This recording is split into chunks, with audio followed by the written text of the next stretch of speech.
Hi, ഞാനിന്ന് നമ്മുടെ സ്വന്തം മണിച്ചേട്ടൻ്റെ അവിടെയാണ്. അതായത് നിങ്ങൾക്കറിയാലോ, ഇങ്ങനെ തൊട്ട് നിൽക്കുന്നുണ്ട്.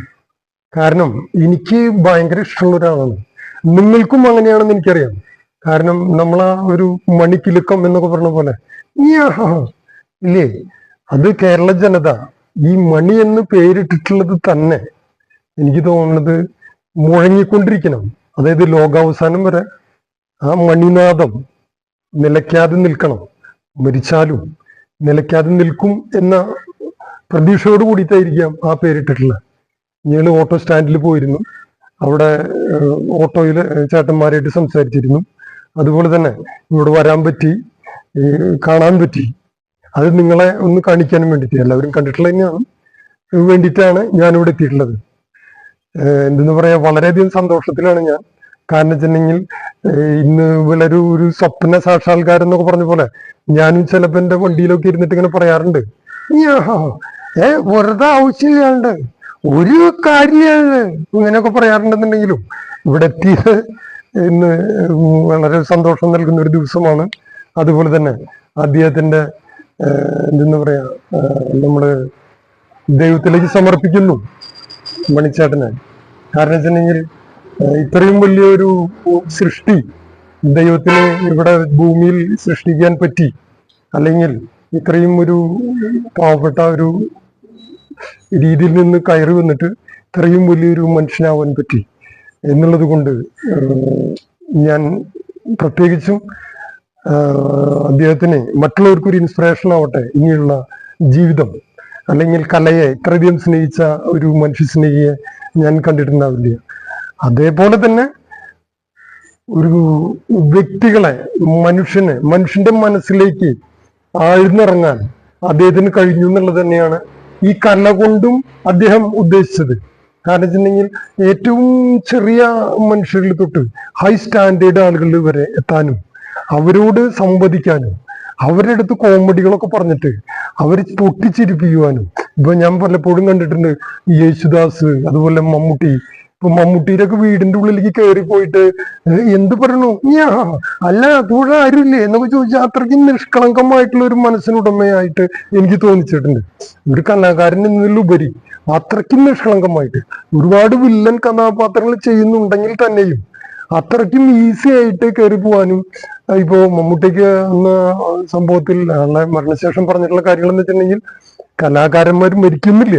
കാരണം വെച്ചാൽ എൻ്റെ വീട്ടിലേക്കൊക്കെ അത്രയ്ക്കും ഈസി ആയിട്ട് വന്ന് എൻ്റെ അടുക്കളയിലൊക്കെ കയറിപ്പോയിട്ട് എൻ്റെ സുലുവിനോടൊക്കെ വളരെ കൂളായിട്ട് പറയുന്നു പറഞ്ഞ് എന്ത് പറയണു, അത് എടുത്തില്ലേ, ഇന്ന സാധനം എവിടെ ഇരിക്കുന്ന, ഞാൻ കണ്ടില്ലല്ലോ അല്ലേ എന്നൊക്കെ പറഞ്ഞിട്ട് വീട്ടുകാരുടെ അടുത്തും എൻ്റെ മക്കളുടെ അടുത്തും ഒക്കെ അത്രയ്ക്കും ഈസി ആയിട്ട് കയറി വരാൻ വേറെ ഒരാൾക്കും കഴിഞ്ഞിട്ടില്ല, അല്ലെങ്കിൽ ഇനി കഴിയില്ല എന്ന് വരെ മമ്മൂട്ടി പറഞ്ഞിട്ടുണ്ട്. അപ്പോ ഇത് ഞാൻ ഇവിടെ വന്നു, എനിക്ക് ആളെ കാണാൻ പറ്റി. അത് എന്നിൽ കൂടെ ഞാൻ നിങ്ങളെ കാണിക്കുകയാണ്. നിങ്ങൾ എന്നെ സപ്പോർട്ട് ചെയ്യണം എന്ന പ്രതീക്ഷയോടെ ഞാൻ നിർത്തുന്നു. ഞാൻ നിങ്ങളുടെ സ്വന്തം സോളമൻ അഡാം. ഹായ്, ഇതാണ് നമ്മുടെ ചങ്ങാതി ബെന്നൂർ, ചാലക്കുടിക്കാരൻ ചങ്ങാതി. അതായത് ചാലക്കുടിയിൽ നിന്ന് ഈ ഓട്ടോയിലായിരുന്നു തുടക്കം. അതുപോലെ തൻ്റെ ദാരിദ്ര്യത്തിന്റെയും ബുദ്ധിമുട്ടിന്റെയും കഷ്ടപ്പാടിന്റെയും ഒക്കെ കാലഘട്ടത്തിൽ കൂടെ കടന്നു വന്ന് ജനമനസ്സുകൾ കീഴടക്കി. ദരിദ്രനെന്നോ സമ്പന്നനെന്നോ വ്യത്യാസമില്ലാതെ എല്ലാവരെയും ഒരേപോലെ കാണാനും ഒരേപോലെ ചിരിപ്പിക്കാനും. പലപ്പോഴും ആളുടെ കാസറ്റിലൊക്കെ കണ്ടിട്ടുണ്ട്, ചിലപ്പോ അവരിങ്ങനെ പറഞ്ഞു ഇവരങ്ങനെ പറഞ്ഞു എന്നൊക്കെ പറഞ്ഞ് കണ്ടു. പക്ഷെ ഇവരൊക്കെ രഹസ്യമായിട്ട് അന്ന് ഈ സീഡികൾ കേട്ടിരുന്നു എന്നുള്ളതാണ് ഞാൻ അറിഞ്ഞിട്ടുള്ള ഒരു നഗ്ന സത്യം. കാരണം ചില വാക്കുകളിൽ ഇങ്ങനെ തോന്നിച്ചു. ഇന്നൊക്കെ ഞാനത് പറയുമ്പോൾ ആലോചിക്കുക. കാരണം വെച്ചിട്ടുണ്ടെങ്കിൽ അങ്ങനത്തെ ചില വാക്കുകളില്ല. അത് വേറൊരു പോയിന്റിൽ പറഞ്ഞു, ഇങ്ങനെ ഒരു നെഗറ്റീവ് വേർഡാണ് എന്നൊക്കെ പറയുന്ന ഒരു വാക്കുകൾ ഇന്നൊക്കെ എത്രത്തോളം നമുക്കറിയാലോ, എത്രത്തോളം സോഷ്യൽ മീഡിയ ഇവിടെ എത്തിയിട്ടുണ്ടെന്നൊക്കെ. അപ്പോൾ ആ കാലഘട്ടത്തും ഈ ഓട്ടോ കാണാൻ പറ്റി. ഈ ഓട്ടം തൊടുമ്പോ തന്നെ ശരിക്കും നമ്മളുടെ കോരി ധരിക്കുക എന്നൊക്കെ പറഞ്ഞ പോലെയാ എന്നെ സംബന്ധിച്ച ഒരാൾക്ക്. കാരണം എന്ന് വെച്ചിട്ടുണ്ടെങ്കിൽ ഈ ഓട്ടോ ഓടിച്ചിട്ട് ആൾ എത്താവുന്ന അതിന്റെ മാക്സിമം അതായത് ലോകത്തിന്റെ നെറുക എന്ന് വേണമെങ്കിൽ പറയാം. അപ്പോൾ അവിടം വരെ എത്താൻ പറ്റി, അദ്ദേഹം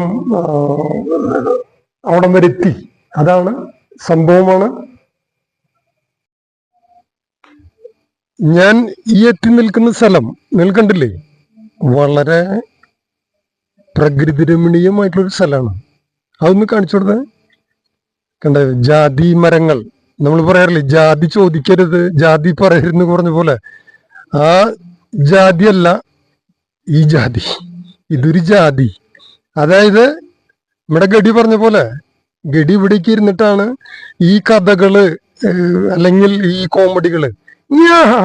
അപ്പൊ നമുക്ക് അത് അങ്ങടെ പഠിച്ചല്ലോ എന്നുവെച്ചാ ശരിയാക്കല്ലേ. അപ്പൊ അങ്ങനെ അങ്ങനെ ചെയ്യാല്ലേ. അല്ല ഇനിയിപ്പോ ഈ അരി നമ്മൾ കേട്ടിട്ടില്ലേ, അല്ല ഇപ്പൊ ഇത് കുഴിച്ചിട്ട് വരൂ, കുഴിച്ചിട്ട് വരൂ, അത് ശരിയാ എന്നൊക്കെ പറഞ്ഞിട്ടുള്ള അതൊക്കെ നമ്മൾ എത്ര കേട്ടാലും നമുക്ക് ചിരി. അതായത് നമ്മളെപ്പോഴും, ഞാനിപ്പോഴും എന്താ ഒരു ചെറിയ ഫീലിങ്സ് ഒക്കെ വരുമ്പോ ഇതിങ്ങനെ എടുത്ത് കാണും. കാരണം വെച്ചിട്ടുണ്ടെങ്കിൽ ഇവരിങ്ങനെ പറഞ്ഞു കേൾക്കുമ്പോ അതൊരു രസമാണ്.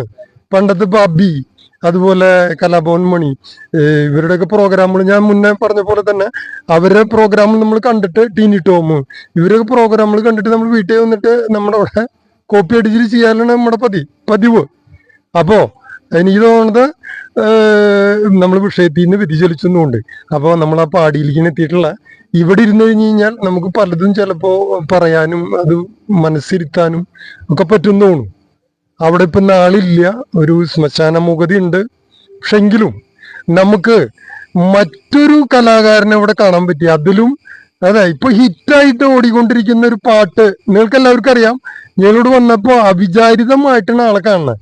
അപ്പൊ ഞങ്ങൾ സംസാരിച്ചു. അപ്പൊ ഞങ്ങള് കൂട്ടുകാരൻ പറഞ്ഞു ഇതെങ്ങനെ ഇന്ന ആളുള്ളതെന്ന് പറഞ്ഞു. ഇപ്പൊ നമ്മൾ പ്രതീക്ഷിച്ച പോലെ ഒന്നല്ല. കലകൾക്ക് മരണമില്ല. മണി, ഞാൻ നേരത്തെ പറഞ്ഞ പോലെ തന്നെ മണി മുഴക്കം അവസാനിക്കില്ല. ലോകം അവസാനിക്കുന്നവരെ അത് നിലനിൽക്കട്ടെ എന്ന് പറഞ്ഞതിന്റെ തുടർച്ചയായിട്ട് പറയാണ്. നമ്മള് ആളെ പരിചയപ്പെടാണ്. ഇവിടെ വന്നപ്പോ ഇതേപോലെ തന്നെ ഈ നമ്മുടെ മണിയേട്ടനെ കാണാൻ, അല്ലെങ്കിൽ അവരെ കുറിച്ച് അറിയാൻ, ആ ഒരു വ്യക്തിത്വം, ആള് താമസിച്ച, ആൾ ഇടപഴകിയ സ്ഥലങ്ങള് കാണാൻ അവരും എത്തിയിട്ടുണ്ട്. ഞാൻ ആളെ നിങ്ങൾക്ക് പരിചയപ്പെടുത്താം.